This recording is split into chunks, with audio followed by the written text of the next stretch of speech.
म्हणतात याची मला पर्वा नाही. कोणी निंदा कोणी वंदा, आम्हा स्वहिताचा धंदा. माणसाने असं असावं बरं का, निर्भय असावं, निर्भय. नाहीतर अमुक काय म्हणेल, आता कीर्तनाला मी जाऊन बसलोय, मग माझे मित्र काय म्हणतील. ऐन 25शीत 20शीतली पोरं कीर्तनाला येताना फार विचार करतात. काय समाज काय म्हणेल, 4 मित्र काय म्हणतील आत्तापासूनच येड लागलं याला. निघाला कीर्तनाला. आमच्या तरुण अगदी 20-25शीतल्या मुली सुद्धा कीर्तनाला येताना थोडंसं काचकूच करतच येत असतील, मला असं वाटतं नाही का. मनामध्ये लोक काय म्हणतील. अर्जुनाचं हेच झालं होतं की नाही हो. पण भगवंतांनी कसं सिद्ध बनवलं. कुरुक्षेत्रावर मोहग्रस्त झालेला अर्जुन भयव्याकुल स्थितीमध्ये होता. सिदंती मम गात्राणि मुखंच परिशिष्यति. माझे हातपाय गळून गेले देवा, माझ्या तोंडाला कोरड पडली, कारण माझेच आप्तिष्ट समोर आहेत. पितामह भीष्म, द्रोणाचार्य, कृपाचार्य, या सगळ्यांना मी कसं मारू, माझे भावंड समोर आहेत. हातातलं धनुष्य गळून पडावं. भगवान गोपाल कृष्ण म्हणाले, अर्जुना उठ, उचलते तुझं धनुष्य आणि सिद्ध कर क्षत्रियत्व तुझं. स्वतःला क्षत्रिय म्हणवतोस ना. हतो वा प्राप्स्यसि स्वर्गम जित्वा वा भोक्षसे महिम. रणांगणावर धारातीर्थी पतन पावलास तर स्वर्गात जाशील, आणि जिंकलास तर राज्य तुझं आहे, लक्षात ठेव. आणि मग 18 अध्यायी गीता श्रवण करावी अर्जुनाने भगवंतांच्या मुखातनं. आणि अर्जुनाला सांगावं, अर्जुना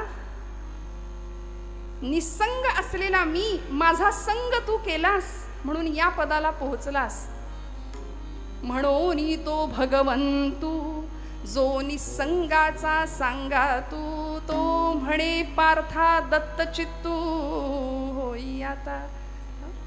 हे सगळं ऐकून घ्यावं लागलं अर्जुनाला, सगळं ऐकावं लागलं. आणि मग जे काही स्थित्यंतर झालं, मग जे काही परिवर्तन झालं, अर्जुनाला निमित्त केलं. आणि भगवंतांनी भारतवर्षातल्या सगळ्या अधर्माचा नाश त्या युद्धामध्ये केला.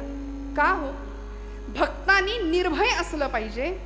भक्ताचं ध्येय काय असलं पाहिजे, ते ध्येय निश्चित असलं पाहिजे. दुर्दैवानी आज तुमचं आमचं भक्ती राहू द्या बाजूला, व्यवहारात सुद्धा धड एक निर्णय नाही आमचा. कायम संभ्रांत, कायम गोंधळलेल्या अवस्थेमध्ये आहे की नाही. कायम भयग्रस्त आहोत. असं केलं तर असं होईल, मग तसं केलं तर काय होईल. निर्णय क्षमता नाही, पालकांकडे नाही. त्यामुळं पालक आपल्या मुलांमध्ये ती निर्णय क्षमता देऊ शकत नाहीयेत. मग आमचं बाळ 10वी पास होतं कसं बसं. 10वी झाल्यानंतर 10वीला 98% पोराला जरी पडले तरी पालक विचारतात 2% कुठं गेले, विचारतात की नाही. सध्या कशाच्या मागे आम्ही लागलो. खऱ्या अर्थी निर्भय, बलवान आणि पोलादी स्नायूंचे संन्यासी मला हवेत, अशा स्वामी विवेकानंदांनी अपेक्षा केली होती. रामकृष्ण परमहंस म्हणायचे, मला निर्भय संन्यासी हवेत, तर भारतवर्षामध्ये मी काहीतरी बदल करू शकतो. आम्ही सतत भयग्रस्त आहोत, भीतीच्या वातावरणात आहोत. आजूबाजूला वातावरणही तसंच आहे. पण भक्त या पदाला आम्ही जेव्हा पोचतो, ती भक्ती ज्यावेळी फलद्रूप होते, त्यावेळी आमच्याकडे पहिला गुण येतो निर्भयता. का? कारण भगवंतावर जो आम्ही विश्वास ठेवतो तो कसा असतो. निष्काम निश्चळ विठ्ठली विश्वास पाहू नये वास आणि कांच. आता बाकी काही हरकत नाही, काहीही वाटेल ते झालं तरी आम्हाला त्याचा काही फरक पडत नाही. न मिळो खावया न वाढो संतान, न मिळो खावया न वाढो संतान, परिहा नारायण कृपा करो,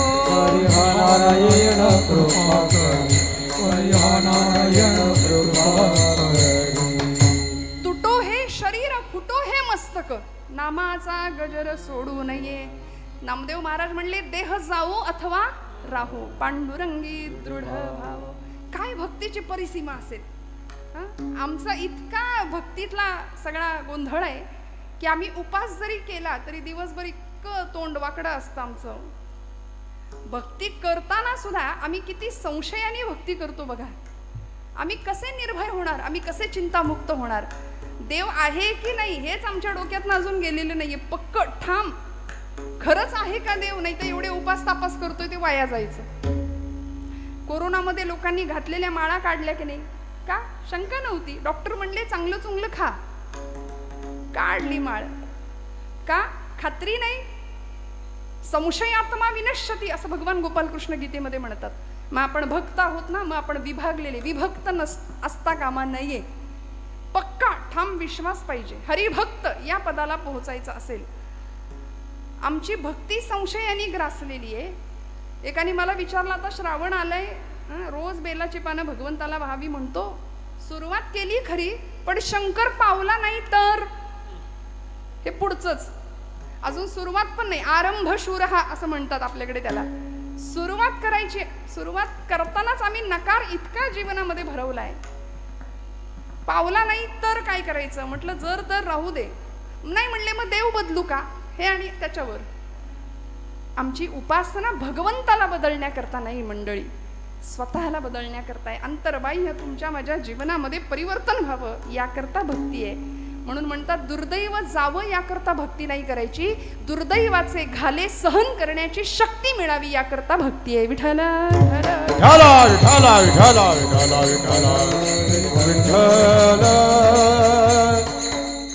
मग या पदाला आम्ही एकदा पोहोचलो, हरिभक्त या स्थितीला पोहोचल्यानंतर आम्ही निर्भय जीवन जगलो पाहिजे. निर्भयता आमच्याकडे आली पाहिजे. सध्या शास्त्रकारांनी वैराग्य शतक नावाचा एक ग्रंथ भर्तृहरींचा प्रसिद्ध आहे. त्याच्यामध्ये त्यांनी 9 प्रकारचे भय माणसाला जडतात जीवाला, त्याचं वर्णन केलंय. भोगे रोग भयम, कुलेच्युती भयम, वित्ते नृपालाद भयम, माने दैन्य भयम, गुणे खल भयम, रूपे जरायाद भयम, शास्त्रे वादी भयम, बले रिपु भयम, काये कृतांताद भयम, सर्वे वस्तु भयान्वितं भुवि नृणां वैराग्यमेवा भयम. काय सांगितलं? भोगे रोग भयम, 9 प्रकारची भय आहेत. माणूस कायम भयामध्ये घाबरलेला आहे. भोगी माणसाला, ज्याला सतत भोग हवे असतात, सुखाचे, यशाचे, अनेक प्रकारचे भोग मनुष्य इथे आल्यानंतर भोगतो. भोगी माणसाला रोगाची भीती आहे. शास्त्रकार म्हणाले भोगे रोग भयम, कुले च्युती भयम. कुलवान शीलवान जो माणूस असतो ना, कुळाचा ज्याला अहंकार असतो, तो च्युत होण्याची भीती असते, त्याला पदच्युत होण्याची भीती असते.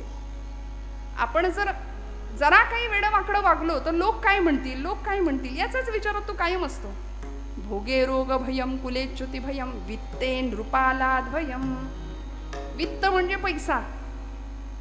म्हणाले कशाची भीती असते हो? ज्याच्याकडे भरपूर पैसा आहे त्याला राजाची भीती. हे पूर्वीच्या काळचं, पण आता सोपं सांगू का, इन्कम टॅक्स वाल्यांची फार भीती असते.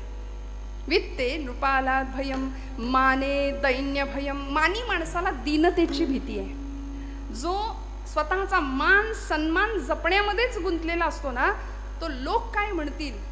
100पैकी 99 माणसं त्याला चांगलं म्हणतात, पण एक माणूस वाईट म्हणत असेल तर त्याचं सगळं लक्ष त्या माणसाकडे असतं की हा माणूस मला वाईट म्हणतोय.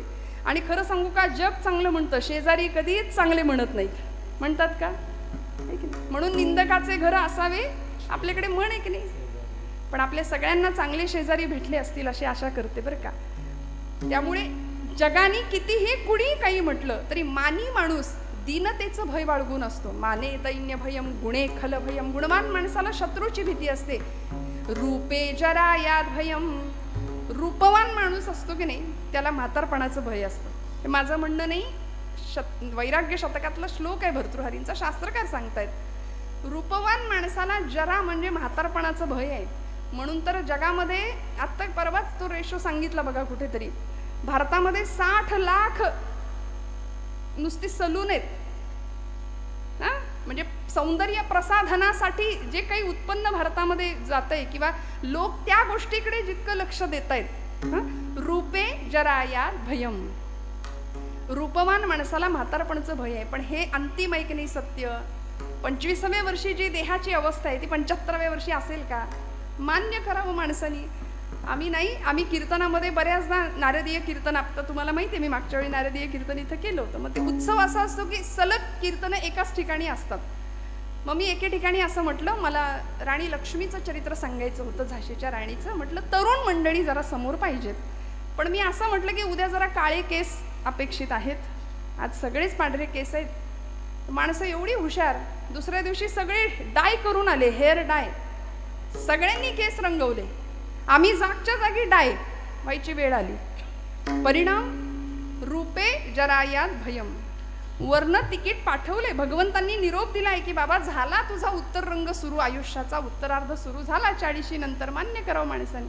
पण नाही, रूपे जरायात भयम शास्त्रे वादी भयम. शास्त्रवान शास्त्रपंडित निपुण माणसाला वादाचं भय असतं. गुणे खल भयम, गुणवान माणसाला शत्रूचं भय आहे. काये कृतांतात भयम, आणि शरीराला मृत्यूचं भय आहे. किती घाबरू नये बघा आम्ही. शरीर मृत्यूने भयभीत आहे. आता येईल का उद्या येईल. कोरोनाच्या काळात आपल्याला सगळं मृत्यू असा गिरट्या घालत होता आमच्या आजूबाजूला. आमची माणसं कितीतरी गेली है की नाही. शरीराला मृत्यूचं भय आहे. काये कृतांतात भयम. पण उपजेते नाशे नाशिले पुनरपी दिसे, हे घटिका यंत्र जैसे परिभ्रमेगा जर माऊली म्हणते तर आम्ही हे मान्य करावं आणि निर्भय राहावं. म्हणून तर तुकोबारायांना मरणाचा सोहळा करता आला. तुम्हाला मला करता येत नाही. तुम्ही आम्ही आपण म्हणू मरणाचा कुठे सोहळा असतो का. पण महाराज म्हणतात आपुले मरण पाहिले म्या डोळा, धन्य तो सोहळा अनुपम्य. सोहळा केला, मरणा हाती सुटली काया, असं तुकोबराय म्हणतात. का हो, कारण निर्भय झाले, निर्भय अवस्था प्राप्त झाली. तुम्हाला मला ती अवस्था प्राप्त व्हावी म्हणून हरिभक्ताची लक्षणं आणि भक्ताचे लाभ तुकोबराय सांगतायत.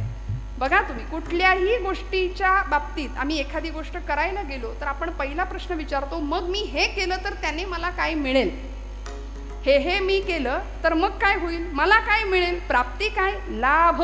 सध्या मनुष्य सगळ्यातनं लाभ बघतो, बरोबर ना.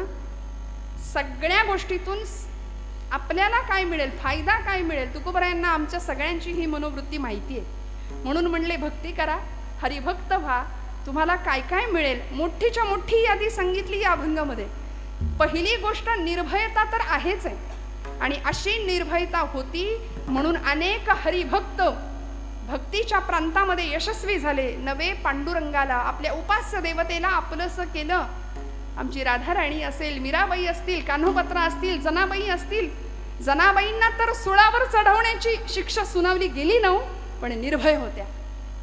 पांडुरंगाला जाब विचारायच्या, अरे विठ्या विठ्या मूळ मायेच्या कारट्या. पुढचं फार वाईट बोलले, तिथे नाही बोलू शकत. जनाबाई का हो, हक्क होता परमेश्वरावरती, आणि जो खरी भक्ती करतो त्याचा प्रेमळ हक्क भगवंतावर असतो. तुम्ही आम्ही हक्क नाही दाखवू शकत, कारण आम्ही लबाड भक्त सगळे. आमची भक्ती म्हणजे फक्त दाखवण्यापुरती. खरं सांगू, ब्रह्मचैतन्य गोंदवलेकर महाराज म्हणतात की आपली भक्ती अशी असली पाहिजे की आपल्या घरच्यांना सुद्धा कळलं नाही पाहिजे आपला परमार्थ.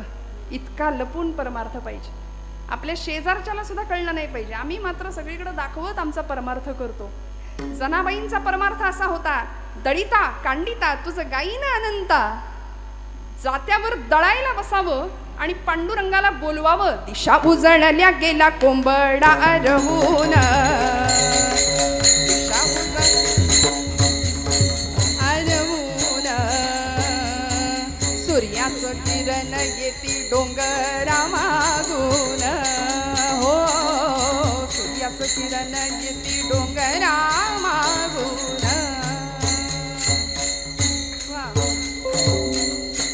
जनाई बैसली जात्यावरी दळायाला, पांडुरंग सखा येई तिच्या गमदतीला.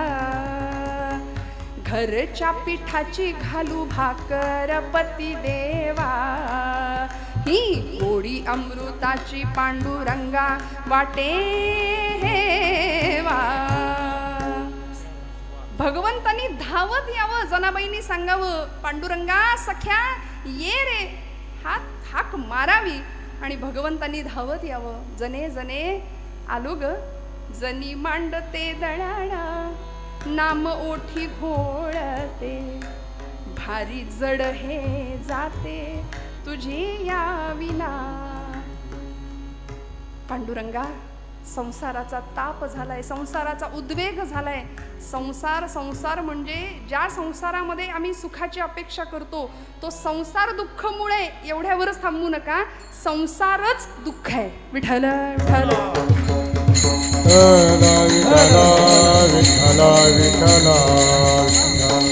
म्हणून हाक मारावी आणि पांडुरंगाने धावत यावं. आज तुम्ही आम्ही बोलवल्यानंतर पांडुरंग येतो का हो? येईल का? नाही. ब्रह्मचैतन्य महाराज म्हणायचे, माझ्या रामाकडं तुम्ही 2 पावलं चाला, माझा राम तुमच्याकरता 20 पावलं चालत येईल. तुम्ही चाललाच नाही तर तो म्हणेल तू तुझ्या जागी बरा, मी माझ्या जागी बरा. आमचं असं आहे, आम्हाला देवाकडून सगळं पाहिजे, देव नको. आहे की नाही? यादी लिस्ट तयार आहे आमची, हे पाहिजे ते पाहिजे ते पाहिजे. भक्ती करतो, सकाम भक्ती करतो. देवा अमुक अमुक अमुक अमुक एवढं सगळं मिळू दे तर आम्ही, म्हणजे आमच्याकडे नवसाची पद्धत आहे की नाही, कौल लावतो आम्ही, नवस करतो. ही सकाम भक्ती झाली. पण संतांनी निष्काम भक्ती करावी. जनाबाईंची निर्भयता काय होती? जनाबाईंनी भगवंताला बोलवावं आणि भगवंतांनी धावत यावं. कारण जनाबाई म्हणायची, अरे अरे विट्या मूळ मायेच्या कारट्या. नामदेव भांडण करायचे, भक्त कैवारी या होशी नारायणा, भक्त कैवारी या होशी नारायणा, बोलता वचन काय राज, काय राज, पंढरी निवास सखा पांडुरंग, पंढरी निवास सखा पांडुरंग. नामदेव महाराज म्हणायचे, तुला माझ्याशी बोलायला लाज वाटते काय रे देवा? असं आम्ही बोलू शकतो का? नाही. का? मला सांगा. आम्ही सगळ्या माता भगिनी, मी थोडंसं या वर्गाला बोलते की आपलं पोटचं लेकरू जर दिवसभर उपाशी असेल, जेवलंच नाही, तर आपल्याला किती वाईट वाटतं. एकदा तरी डोळ्यात पाणी येतं की नाही, आज माझ्या लेकरांनी, आज माझ्या काळजाच्या तुकड्यांनी काही खाल्लं नाही. किती गुंतलोय आम्ही बघा मायेमध्ये. वास्तविक तोच तुकडा काळजाचा मोठा होतो, लाथ मारायला पुढे मागे बघत नाही, पण त्याच्याकरता आम्ही किती तुटतो, किती झुरतो. संत म्हणतात, तेवढं झुरणं, तेवढं तुटणं भगवंताकरता ठेवा. तरी झडझडोनी महिला निघ, ये भक्तीची वाटे लाग, तै पावसी अव्यंग निजधाम माझे. आम्ही भगवंतासाठी कधी रडतो का हो? समजा आमचं पोरग जेवलं नाही म्हणून आम्ही एखाद्या वेळी डोळ्यात पाणी येईल. माऊलीचं नाव उच्चारल्यावर आमच्या डोळ्यात पाणी यावं, पण ते नाही येत. भगवंतापुढे नैवेद्य ठेवून आम्ही कधी रडलोय का? जसं पोरासाठी रडतो तसं. आज माझा देव जेवतच नाही, जेवतच नाही. आम्हाला वेळ कुठे, आम्ही काढून घेतो लगेच. खाल्लं बिल्लं तर करायचं काय त्यांनी? आम्हाला इतकी घाई आहे. भगवंता करता आम्ही रडत नाही. आणि खरं सांगू का, नामदेव महाराज रडले म्हणून पांडुरंग जेवला. अज्ञान स्वामी रडले म्हणून रामराय जेवले. ब्रह्मचैतन्य महाराज रडले म्हणून राम जेवला त्यांच्या हातनं. इथे आम्ही रडणारं कुणी नाही, त्याला बोलवणारं तर कुणी नाही. तो तिष्ठत उभा आहे 28 युगांपासून. पुन्हा कधीतरी एखादा माझा नामदेव यावा, मला हट्ट करावा जेवणाकरता. पुन्हा कधीतरी एखादी जनाई यावी, तिने मला बोलवावं. तो व्याकुळ आहे, तो आर्त आहे, तो भावाचा, भक्तीचा भुकेला आहे. आमचा नैवेद्य तो खात नाही. आणि खरं सांगू का, आपला नैवेद्य तो खात नाही, याच्यातच तो आपली आब राखून आहे. विठ्ठल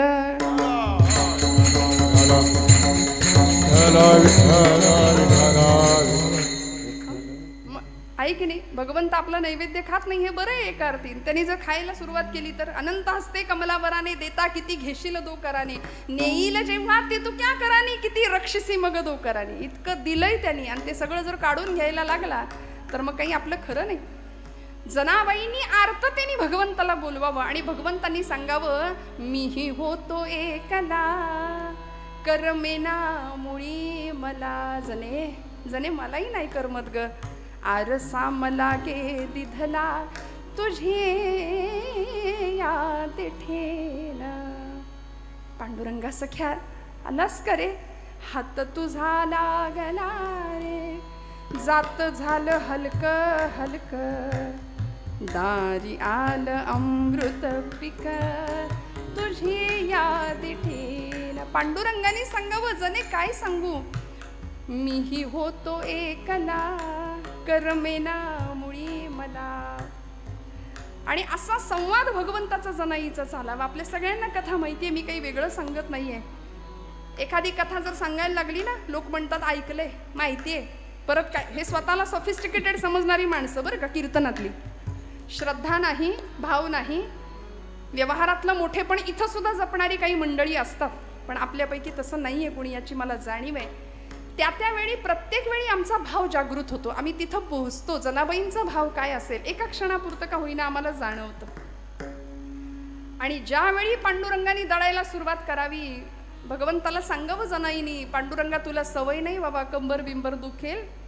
आडवे झाले भगवंत, गळ्यातला रत्नहार काढून टाकला, थंडी होती म्हणून जनाबाईनं आपलं कांबळं टाकावं. इकडे पहाड झाली, भूपाळीचे स्वर कानावर पडले. सगळे पुजारी म्हणतायत भूपाळी आणि लक्ष हाराकडं. विषयात बडबडलेली माणसं याहून दुसरं काय करणार. सगळी बडबड गडबड सुरू झाली. सगळे विकारग्रस्त आम्ही माणसं, आम्ही सगळं याकडेच लक्ष देतो. बघा तुम्ही, ताबडतोब जनाईवर आळ घेतला गेला, तिला पकडलं गेलं. आपली कथा पुढची सगळी माहिती आहे तुम्हाला. जनाबाईंना सुळावर द्यायचं ठरलं. आणि सुळावर जाताना जनाबाईंनी पांडुरंगाला जाब विचारावा, भगवंता दळिता कांडिता तुझं गायीन अनंता म्हणून प्रत्येक काम करताना तुला आठवलं, तुझं स्मरण केलं. कुठल्याही कामामध्ये प्रत्येक श्वासाला मी तुझं नाम घेतलं. पांडुरंगा हा दोष मला लागावा अशी जर तुझी इच्छा असेल तर ठीक, तुला हवं तसं होईल. पण मी निर्दोष आहे हे जगाला जर कळायचं असेल ना, तर भगवंता तुला यावं लागेल. म्हणून सुळावर देताना जनाबाई म्हणतात, पाटील अहो पांडुरंगाच्या देवळात निघाले तरी पायरीला नमस्कार करून जाते, आज तर आयुष्य संपवायला निघाली, या सुळाला नमस्कार तर करते. म्हणून सुळाला हात लावला आणि सळ सळ सळ सूळ सगळा वितळायला लागला. लोखंडाचं पाणी झालं. आता जर हे असं नवीन पिढीला सांगितलं तर फार पुढारलेली, फार शिक्षण घेतलेली मंडळी म्हणतात हे काही पटत नाही, बुद्धीला पटत नाही. पण बुद्धीपेक्षा भावनेनी इथे विचार करायचा असतो. बरं त्यांना पटावं तर त्यांनाही सांगावं लागेल, नाहीतर ते इकडे येणारच नाहीत. आपलं फार आहे बघा तुम्ही, आपल्या संप्रदायामध्ये असू दे, हिंदू धर्मामध्ये असू दे, आमची नवीन पिढी भरकटलेली आहे, वेगळ्या मार्गावर जातीये. का? कारण आम्ही त्यांना आपलंसं करून घेत नाही. तुला नाही कळायचं ते जाऊ दे, तुझं तू बघ. आपण त्याला बोलून मोकळे होतो. पण ते म्हणतात हे तुमचं मॅजिक आम्हाला पटत नाही, आमचं लॉजिक काय आहे, लोखंडाचं असं पाणी होऊ शकत नाही. अहो पण पंचभौतिक असलेला देह आहे, भूजल तेज समीर ख, अशा 5 महाभूतांपासून बनलेला देह, त्यातलं अग्नितत्व भगवंत जागृत करतात. आणि अग्नीचा स्पर्श झाल्यानंतर लोखंडाचं पाणी जसं होतं तसं अग्नीची सत्ता तिच्या हाताच्या स्पर्शाला दिली, लोखंडाचं पाणी झालं. सर्व सत्ता आली हातात, नाम याचा खेचर दाता. भगवंत सत्ताधीश आहे, तो तुम्हाला मला सगळं द्यायला बसलाय. त्यामुळे आम्ही निर्भय व्हावं आणि मोकळ्या मनाने, मोकळ्या अंतःकरणाने भगवंताची भक्ती करावी. नाही भय चिंता, चिंतारहित जीवन तुमचं आमचं असावं. का? कारण दुःख निवारिता नारायण तुझं मोकलील. ऐसे नाही मज मोकलील, ऐसे नाही तुझे मोकलील, ऐसे नाही तुझे मोकलील.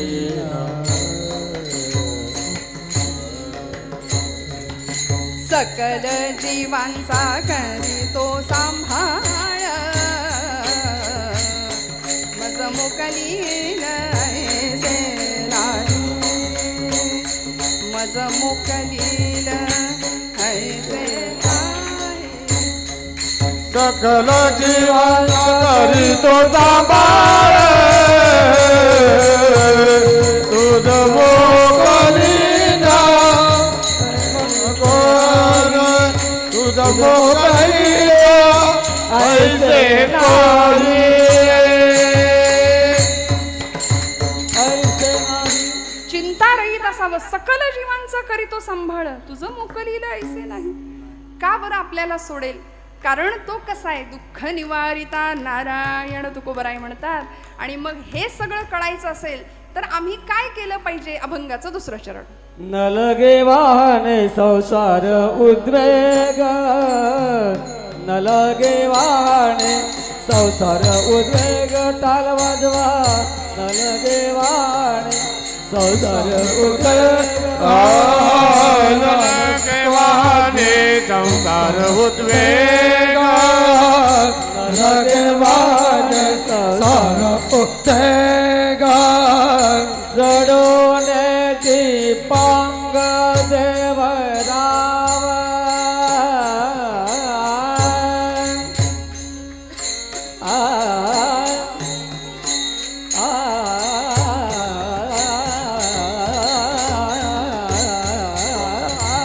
जडून दीपांग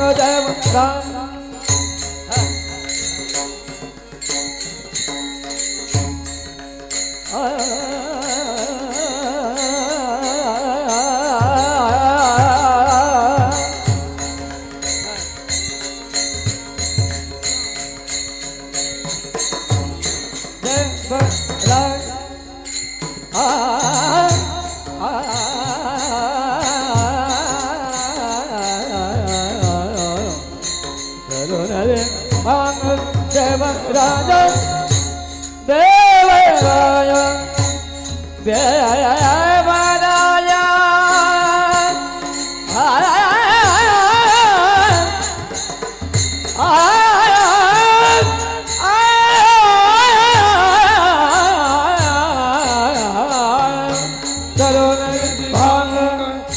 देवराय जलून दीपांग देवराय जलून दीपांग देवराय न लगे वाहने संसार उद्वेग न लगे वाहने संसार उद्वेग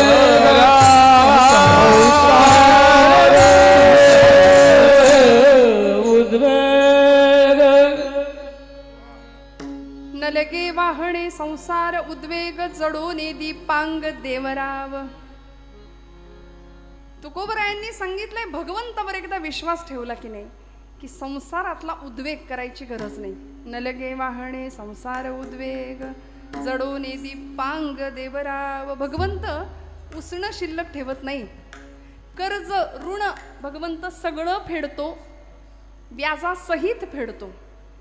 काय दिलं हो सुदाम्यानी? मुठभर पोहे दिले.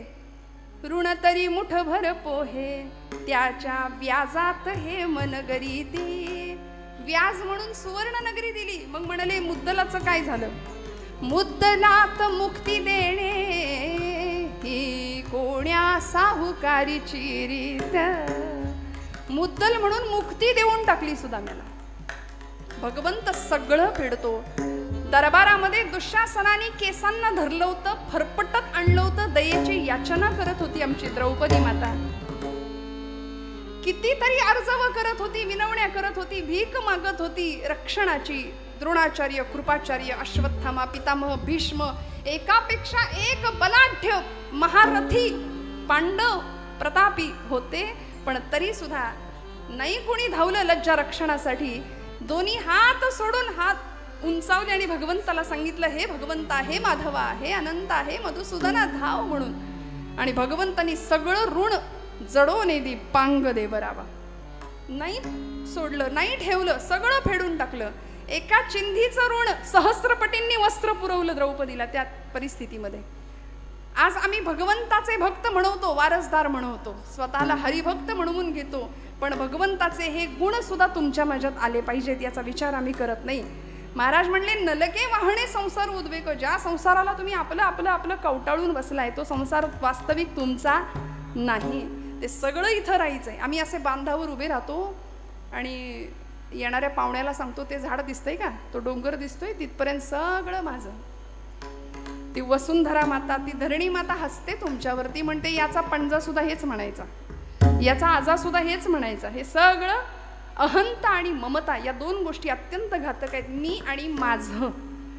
यामुळे संसाराचा उद्वेग झाला. संसाराला आम्ही आपलं म्हणून बसलं. दुःखमय असलेला संसार फक्त दुःखाला कारण ठरला आणि आम्ही दुःखी झालो. वास्तविक जो प्रपंच आपला आहे त्या प्रपंचामध्ये सुख आहे का हो? गेले 2 पती पत्नी 65-70 वर्षाचं वय होतं. आजीचं वय 65 आणि 70चे एक वयोवृद्ध आजोबा. कुठे गेले? कोर्टात गेले. वकिलाला म्हणाले घटस्फोट पाहिजे. वकील म्हणले आता थोड्यासाठी कशाला, झालं ना तुमचं आयुष्य संपत आलं, एवढे दिवस एकत्र राहिला आणि म्हातारा बाबा आता तुम्ही घटस्फोट का मागताय? नाही म्हणाले, ही म्हातारी काही सुखाने जगू देत नाही. म्हणजे संसार इतका केला तरी सुद्धा प्रपंचामध्ये सुख नाही. नाही म्हणे तरी सुद्धा मला सांगा घटस्फोट का मागताय? आता किती दिवस राहिले, छान मजेत घालवा, छान एकत्र गुण्या गोविंदांनी संसार करा, उरलेला जो काही आहे तो. नाही म्हणाले, पहिल्या दिवसापासून हिने मला त्रास दिलाय. म्हणाले वकील म्हणले काय त्रास दिलाय? अहो मिळेल हातात वस्तू, जे भांड मिळेल, लाटणं असू दे, उलटणं काय असेल ते फेकून मारते म्हणले मला. मग म्हणले इतके वर्ष सहन केलं तुम्ही, सहन नाही केलं, आता नेम लागायला लागलाय म्हणले. विठ्ठल विठ्ठल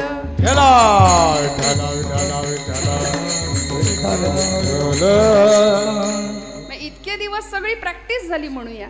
आणि असा प्रपंच आहे बघा ना. वाटतंय सुख आहे, सुख सुख म्हणत आहे, दुःख ठाकोनी आले. करुणाष्टक लिहिली समर्थ रामदास स्वामींनी. त्यांनी असं सांगितलं, विषयजनित सुखे सौख्य होणार नाही, तुझ विण रघुनाथा वोखटे सर्व काही. भजन रहित रामा सर्वही जन्म गेला, स्वजन जनधनाचा व्यर्थ म्या स्वार्थ केला. रघुपती मती माझी आपुलीशी करावी, सकळ त्यजुनी भावे कास तुझी धरावी. म्हणून घटिका गेली, पळे गेली, तास वाजे झणाणा, आयुष्याचा नाश होतो राम कार्य म्हणाला. हा संसार आम्हाला बंधनाला कारणीभूत ठरणार आहे. ते भुंग्यासारखं आमचं असे आम्ही गुंतून बसलोय. आणि तो भ्रमर रात्रभर कमळाच्या फुलात जाऊन बसला. का? आता उजाडेल, मग उजाडेल. त्या कमळानी पाकळी मिटली. एरवी लाकूड पोखरणारा भुंगा पाकळी कातरू शकला नाही. मनात आलं असतं तर पटकन बाहेर पडता आलं असतं, पण तिथे बंधनात, संसार प्रेम बंधनात अडकला. आमचं असंच होतं. म्हणून महाराज म्हणले, नलगे वाहणे संसार उद्वेग, जडोने दीपांग देवराव. बर परमार्थासाठी आवश्यक असलेल्या 2 गोष्टी. अभंगाचं 3रं चरण. असो द्यावा धीर सदा समा, द्यावा धीर सदा समाधान, असो द्यावा धीर सदा समाधान, असो द्यावा धीर सदा समाधान. असो द्यावा धीर सदा समाधान, द्यावा धीर सदा असो द्यावा धीर सदा समाधान, असो द्यावा धीर सदा समाधान. आहे नारायण जावारे, आहे नारायण जावाले,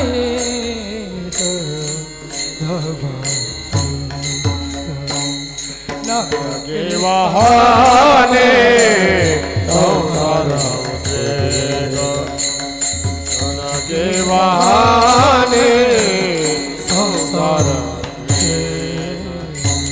आहे नारायण जवळीत, आहे नारायण जवळीत,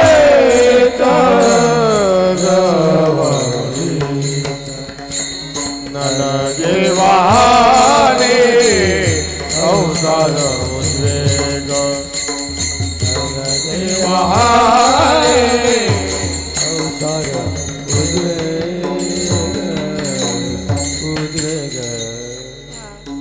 असो द्यावा धीर सदा समाधान. महाराज आश्वासक शब्द वापरतात, आहे नारायण जवळीच. तुलसीदासजी म्हणतात, चीटी के पाव में घुघरू बजे वो भी नाद श्री रघुनाथ सुने. एवढं त्याचं आमच्याकडे लक्ष आहे, पण आम्ही बेभानपणे आयुष्य जगतोय. आम्हाला भ्रांत आहे कशाची, सुख कसं मिळेल, संपत्ती कशी कमवता येईल. सध्या सगळ्या जगाची भूक एक आहे, सत्ता, संपत्ती, पैसा, श्रीमंती. मेलेल्याच्या टाळूवरचं लोणी सुद्धा ओरबाडून घेण्याची वृत्ती समाजामध्ये आपण आज पाहतोय. पण असो द्यावा धीर सदा समाधान. महाराजांनी 2 शब्द महत्वाचे वापरले परमार्थासाठी आवश्यक, धीर. आणि ते परमार्थातच नाही, तो व्यवहारात सुद्धा महत्वाचा आहे बरं, धीर. आज तुम्ही आम्ही सगळे अधीर आहोत. जीवनामध्ये शांतता नाही, समाधान नाही, स्वास्थ्य नाही, सगळं आहे पण समाधान नाही.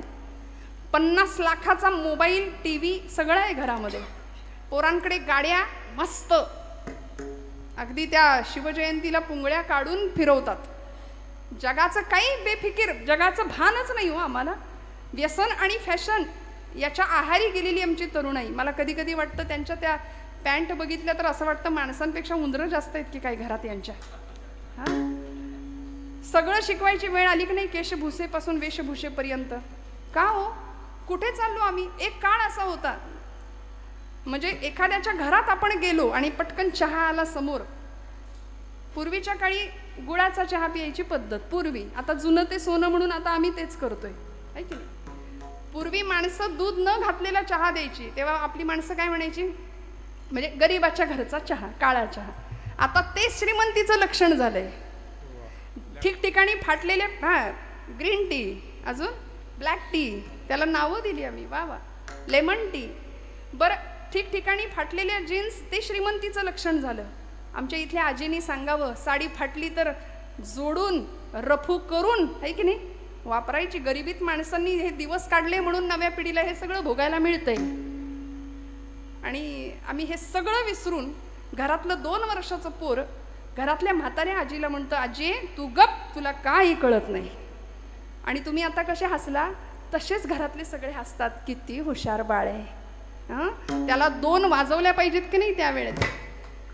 मला खरं सांगा, मी चुकत असेन तर. शास्त्र सांगतं, लालयेत 5 वर्षांनी, 10 वर्षांनी ताडयेत. 5 वर्षापर्यंत दात झाले लाडकोड.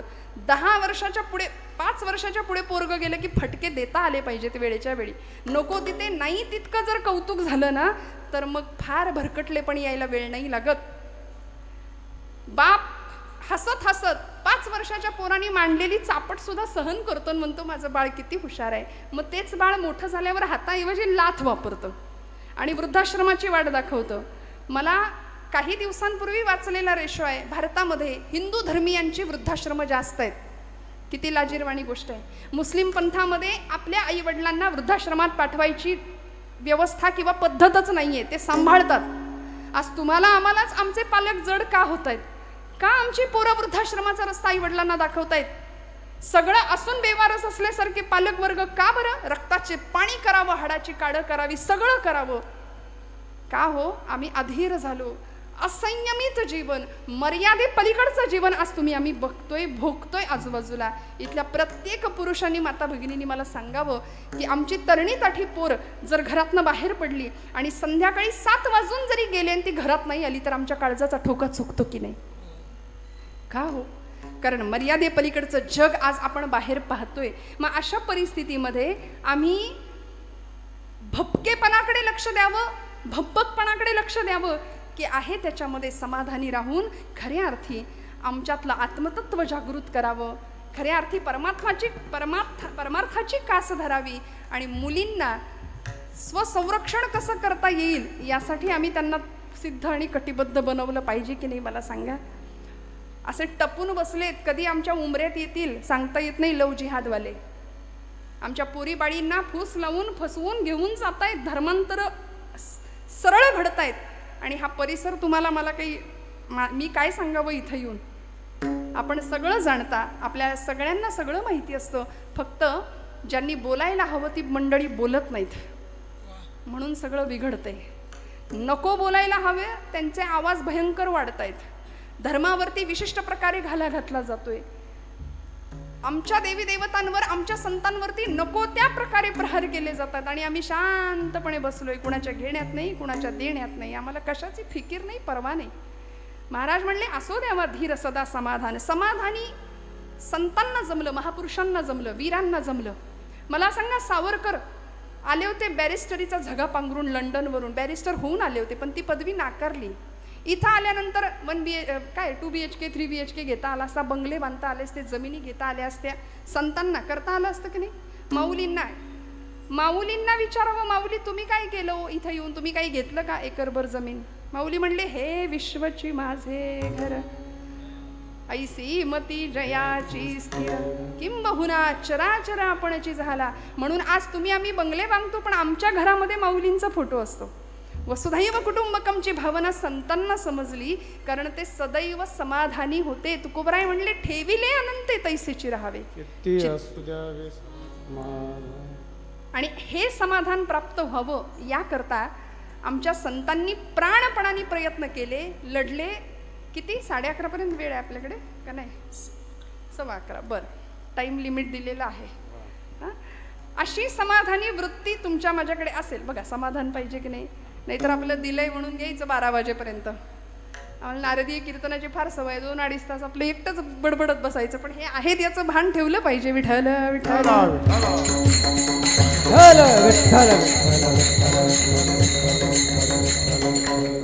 आहे नारायण जवळीचं. म्हणून बघा तुम्ही, देशभक्त असू दे, देवभक्त असू दे, या सगळ्यांनी भगवंताचं अधिष्ठान समोर ठेवलं.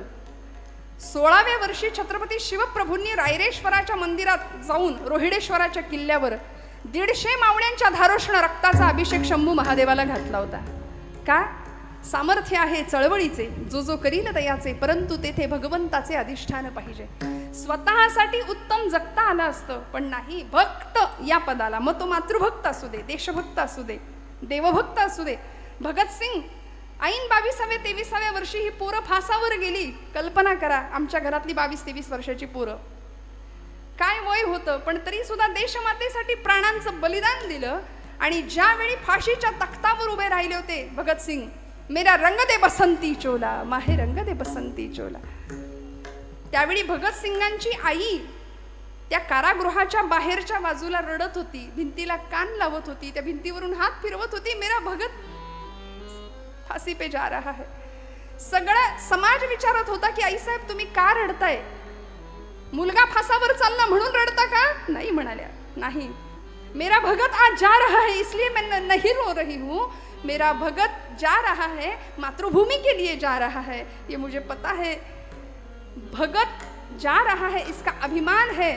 अरे भगत सारखी अजून 7 पोरं जरी माझ्या पोटी जन्माला आली असती ना, तरी ती मी मातृभूमीलाच वाहिली असती म्हणाली. याला म्हणायचं भक्त ही अवस्था, बरं का.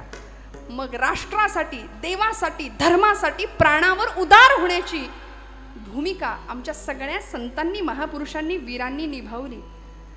आमच्याकडे तारुण्याची व्याख्या परमादरणीय जगन्नाथ महाराज फार सुंदर सांगतात बघा. तेजस्विता, तपस्विता आणि तत्परता हे 3 गुण एकत्र आले की तरुण होतो ना. पण तो तरुण धरून आणावा लागतो म्हणतात की नाही महाराज.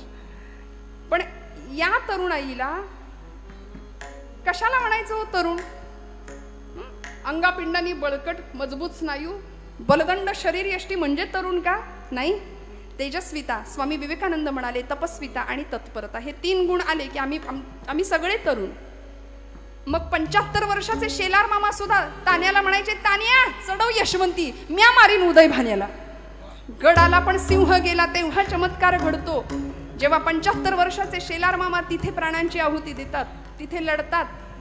तानाजी मालुसरे प्राणांची आहुती दिली, जीवाला जीव देणारी ही सगळी मावळे मंडळी. का हो?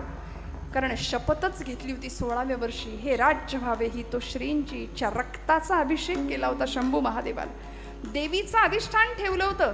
देवी उमे कालिके आदि शक्ती शिवानंदिनी भक्त कल्याणिनी चंडासुर छेदिनी भद्रकालिनी शंभासुर प्राण संहारिणी दाक्षायणी शैल राजेंद्र कन्ये जगत्स्वामिनी राजराजेश्वरी कुळाची भवानी तुला प्रार्थितो हा शिवाजी रणी दे जय स्वामिनी.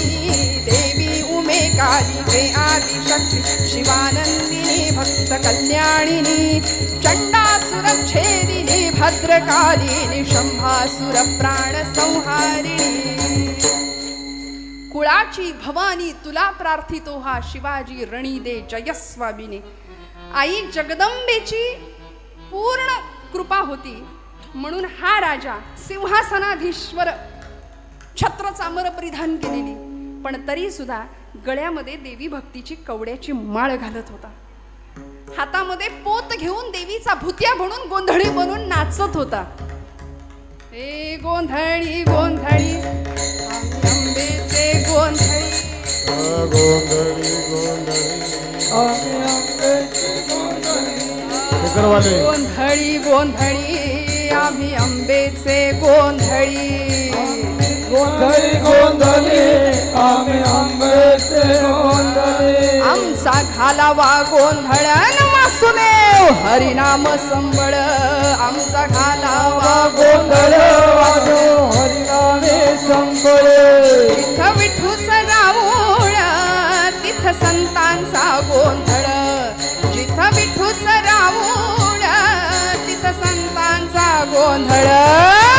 गोंधळी गोंधळी आम्ही आंब्याचे गोंधळ. गोंधळी गोंधळी आम्ही आंब्याचे गोंधळी. आम्ही आंब्याचे गोंधळी.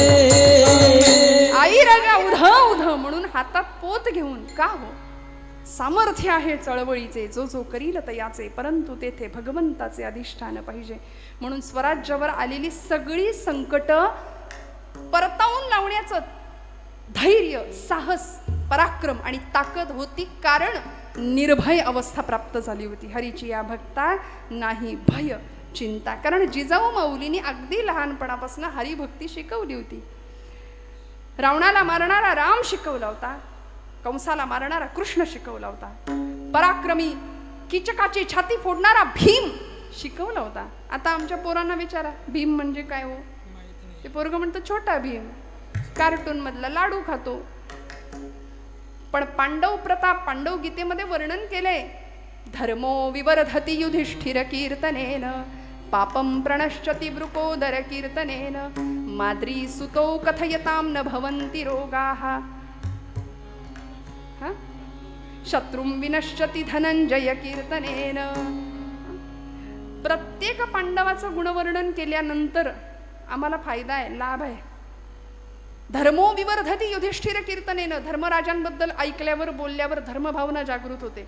शत्रुं विनश्यति धनंजय कीर्तनेन शत्रूंचा नाश होतो अर्जुनाचं चिंतन केल्यावर गुणवर्णन ऐकल्यावर पराक्रम ऐकल्यावर. वृकोदर म्हणजे भीमसेन भीमांचं गुणवर्णन ऐकल्यानंतर अंतःकरणातली पापभावना जाते आणि माद्रीसूत म्हणजे नकुल सहदेव यांचं वर्णन ऐकल्यानंतर रोगांचा नाश होतो. मग हे सगळं आम्ही ऐकायचं सोडून आज आमचे हिरो बदलले आदर्श बदलले असो. माझा त्याबद्दल बोलण्याचा आत्ता तरी भाव नाही आहे पण या पलीकडे जाऊन तुकोबराय सांगतात आहे नारायण जवळीचा थोडा विश्वास ठेवा. भगवंत आहे आणि तो आहे. बरं दर्शनशास्त्रामध्ये ईश्वरी अस्तित्वाच्या काही खुणा सांगितल्या जातात. परमेश्वर आहे याच्या खुणा अचानक सुगंध येतो अचानक मंद वारा येतो अनाहत नाद ऐकू येतो बासरीचा मंजूळ स्वर कानी येतो. वारीतल्या लोकांना अनुभव असतात कुठेही फुल नसतं पण अचानक सुगंध येतो आणि जिथं सुगंध आहे तिथं कृष्ण परमात्मा आहे. दर्शनशास्त्र आहे. भगवंत आपल्या अस्तित्वाची खूण देतोच देतो फक्त ती जाणून घेण्याची भावना असावी. आणि मग नवविधातल्या सर्वश्रेष्ठ भक्तींमध्ये अशी एक भक्ती आहे. त्या भक्तीकडे जाताना पहिली भक्ती तुकोबर आमचे भागवतकार सांगतात श्रवणम कीर्तनम. आणि या कीर्तन भक्तीमध्ये असलेली नाम साधन ही भक्ती ती आम्हाला नित्य निखळ परमानंद दिल्याशिवाय राहणार नाही. म्हणून हाताने टाळी मुखाने नाम विठोबा.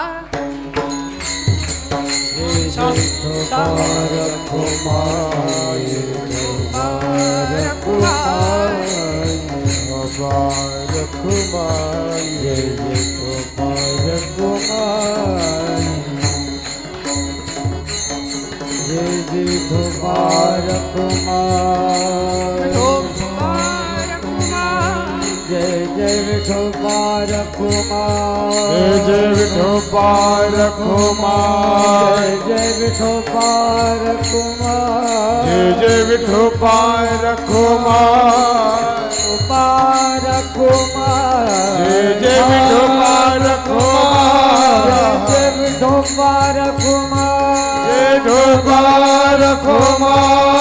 विठोबा रखुमाई विठोबा रखुमाई जय जय विठोबा रखुमाई रखुमाई जय विठोबा रखुमाई विठोबा रखुमाई जय विठोबा रखुमाई जय जय विठोबा रखुमाई जय विठोबा रखुमाई जय विठोबा रखुमाई जय जय विठोबा रखुमाई जय जय विठोबा रखुमाई विठोबा रखुमाई जय विठोबा रखुमाई जय जय विठोबा रखुमाई विठोबा रखुमाई जय जय विठोबा रखुमाई विठोबा रखुमाई जय जय विठोबा रखुमाई विठोबा रखुमाई जय जय विठोबा रखुमाई विठोबा रखुमाई जय जय विठोबा रखुमाई हरि जय जय हरि जय जय हरि जय जय हरि जय जय हरि हरि हरि हरि हरि हरि जय जय हरि हरि हरि हरि हरि जय जय हरि हरि हरि हरि जय जय हरि हरि हरि हरि जय जय विठोबा रखुमाई विठोबा रखुमाई हरि जय जय हरि हरि जय जय हरि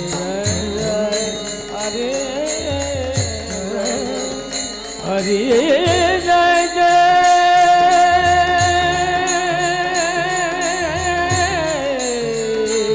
हरि जय जय जय जय जय जय रखुमा जय जय विठोबा रखुमाई जय जय विठोबा रखुमाई जय जय विठोबा रखुमाई जय विठोबा रखुमाई जय विठोबा रखुमाई जय जय विठोबा रखुमाई जय विठोबा रखुमाई जय जय विठोबा रखुमाई जय जय विठोबा रखुमाई जय जय विठोबा रखुमाई जय जय विठोबा रखुमाई जय जय विठोबा रखुमाई जय जय विठोबा रखुमाई जय जय विठोबा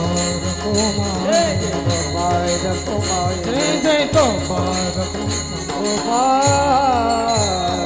रखुमाई जय जय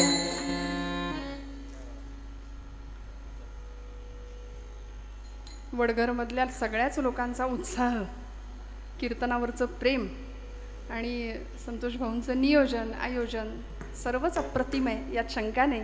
आपल्या सगळ्यांचा भाव. पण खरं सांगू का, वक्ता, वक्तृत्व, वक्तव्य आणि व्यक्तिमत्व, कीर्तनकाराच्या वक्ता, वक्तृत्व, वक्तव्य आणि व्यक्तिमत्व यातलं वक्तव्य फक्त घ्यावं, बाकी सगळं सोडून द्यावं. कारण कीर्तनकार येतील जातील, पण ही गादी अनंत काळापासून आहे, अनादी कालापासून चालत आलेली ही परंपरा, आणि या उज्ज्वल परंपरेचे आम्ही पाईक आहोत. आशीर्वाद रूपाने आपल्या सगळ्यांचं प्रेम मिळतंय, यामध्ये मी स्वतःला खूप भाग्यवान समजते. तुकोबरायांच्या या अभंगावर चिंतन करत असताना, अभंग गोड आहे, 4 चरणांचा आहे.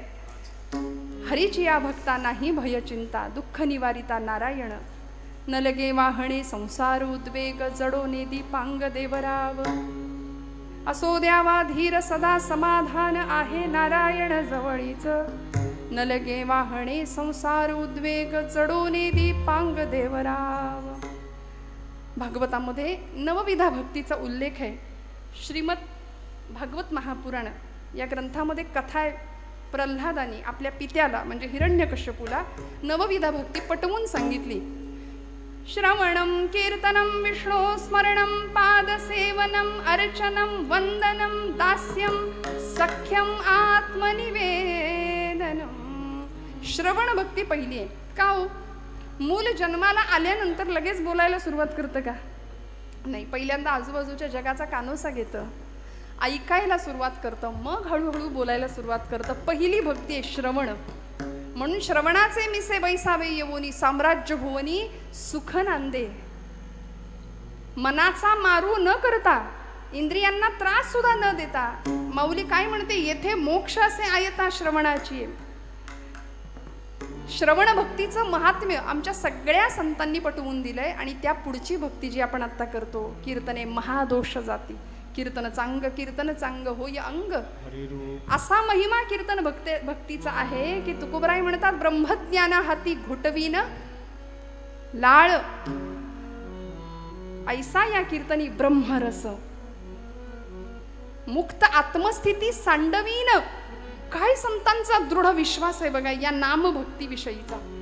म्हणून कलियुगामध्ये तुम्हाला मला तारणारं एकमेव साधन आहे. बाकी सगळं आपण करूया, व्यवहार उत्तम करूया, प्रपंच नेटका करूया, भरपूर पैसा, जे काही प्रत्येकाला जे हवंय ते सगळं मिळवायचंय. पण हे करत असताना तुमच्या माझ्या जीवनाचा पाया जर भक्तीचा असेल तर आयुष्यात कितीही संकट आली, आणि आयुष्याचं नावच संघर्ष आहे ना. आपण ECG कुणाचा कधी काढताना बघितलंय का? ECG मशीन, त्या ECG मशीनच्या रेषा बघितल्यात का? ती रेष कधी सरळ असते का जिवंत माणसाची? तो माणूस जिवंत आहे तोपर्यंत ती रेष वर खालीच चालू राहते. एकदा का ती रेष सरळ झाली की श्वास संपला, जीवन संपलं. मग रात्रंदिन आम्हा युद्धाचा प्रसंग, अंतर्बाह्य जग आणि मन, हे तुकोबांनी सांगून दिलंय. मग कशासाठी मुडदूस चेहरे करून आम्ही जगायचं? संघर्ष प्रत्येकाला आहे, दुःख प्रत्येकाला आहे, प्रत्येकाला सहन करायचंय. आलिया भोगासी सगळं सहन करायचंय. आपलीच कर्म फळं आहेत, ती फळं आपण इथे भोगतोय. दुसरं काय आहे? कुणाला निंदा करायची, कुणाला द्वेष द्यायचा, कुणाला बोल लावायचा? एखाद्याला दुखवण्याकरता तुमची माझी योजना भगवंतांनी केली आहे का हो? नाही ना.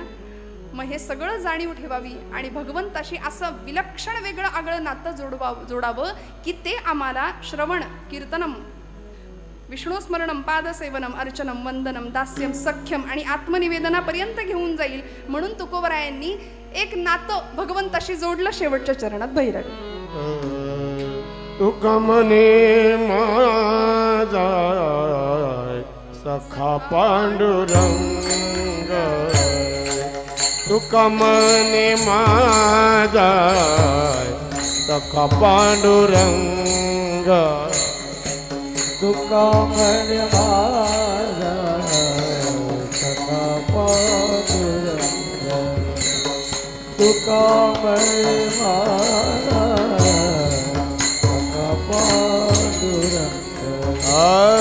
तुका मने माझा सखा पांडुरंग, तुका मने माझा सखा पांडुरंग, तुका म्हणे माझा सखा पांडुरंग, तुका म्हणे माझा सखा पांडुरंग. या पियेले जग, या पियेले जग, तेने के न लगे वारे, संसार उद्वेग न लगे वाहने, संसार उद्वेग. या पियेले जग, व्यापिये जग, येणे येते न लगे वाहने, न लगे वाहने, संसार उद्वेग.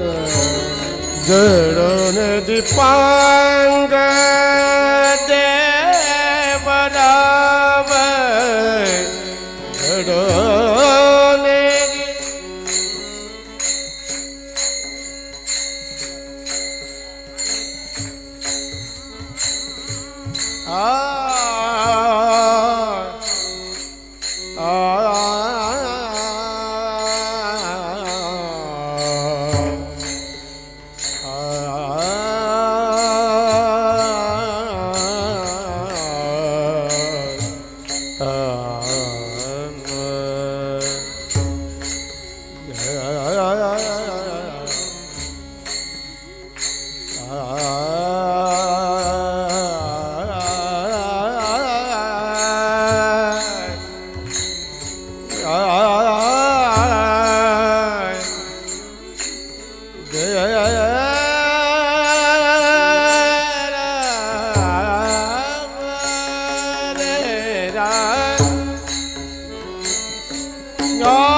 देवराव देवराव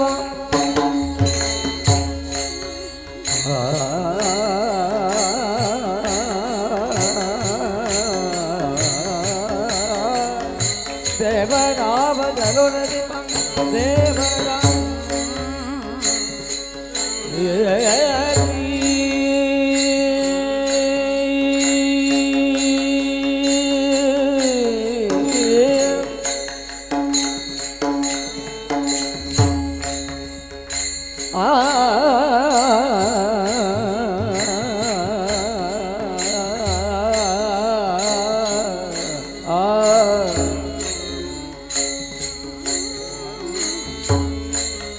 आधी म्हणायचं नलगे वाहणे जडोले जडोले दीपांग देवराव जडोले दीपांग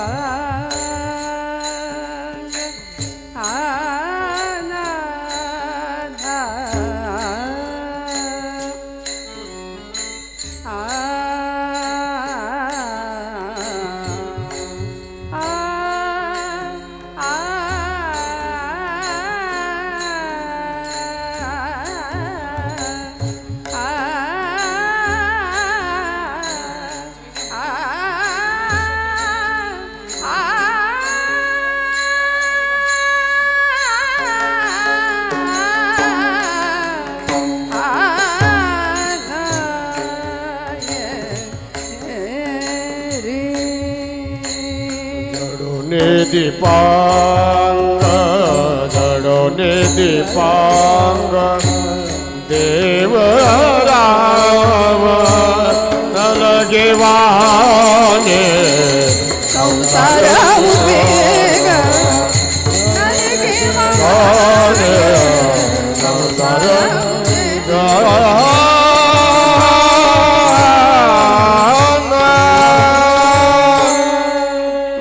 क्या बात टाळे बसवा एकदा जोरदार क्या बात बरं या मंडळींना विचारलं ना राग कुठला होता नाही माहिती म्हणतात हे इतकं विलक्षण आहे सगळ्यांचं बरं का संतोष भाऊ सुद्धा आता गाणं शिकतायत गेल्या 2 वर्षांपासून ना मला हो ना त्यामुळे यंदा दिसलेत ते माईक समोर गोरक्षनाथ महाराजांचं सुद्धा मोठेपण यातच आहे की यांना शास्त्र विचारलं त्यामागचं राग कुठला वादी संवादी काय वर्जस्वर कुठले काही माहिती नाही पण गळ्याची जात आणि भगवंतांनी दिलेला हा प्रसाद ती मंडळी ही सगळीच सुनील महाराज काय गोरक्षनाथ महाराज काय जपतायत प्राणपणाने आणि तोच भाव आहे की हा भगवंतांनी दिलेला प्रसाद आहे यामध्ये आपलं काही नाही परमादरणीय भानुदास महाराजांचाही तोच भाव आहे नादब्रह्माची अनेक वर्षांपासून सेवा करत आलेली ही मंडळी स्वरब्रह्माची सेवा करत असलेली ही मंडळी मनापासून झालेली सेवा सगळ्यांच्या चरणी रुजू करते तुकोबरायांनी भगवंताशी नातं जोडलं सख्यत्वाचं जे अर्जुनाचं होतं हो ना भगवंताशी कुठलं तरी नातं जोडावं द्रौपदीनी नातं जोडलं कुंती आत्यांनी नातं जोडलं मी म्हणते नाही कुठलं नातं जोडता आलं तरी तू देव मी भक्त ऐसे करी बस तुकोबरायांनी हेही नातं आम्हाला सांगितलंय अद्वैती तो माझे नाही समाधान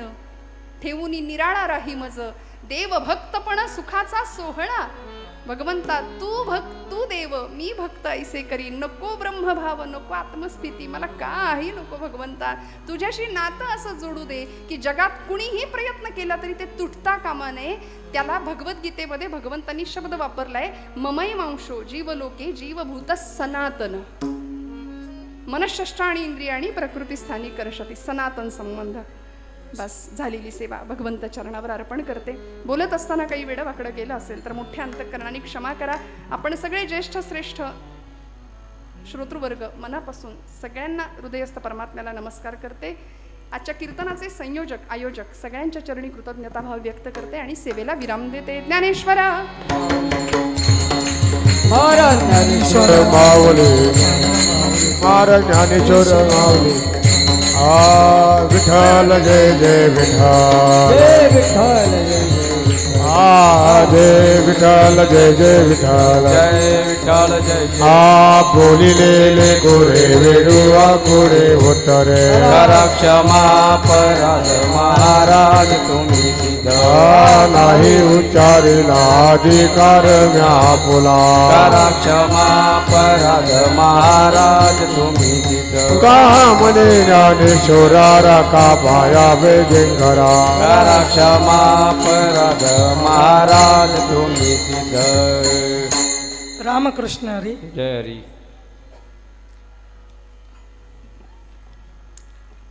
कधी पण फोन करा ताई.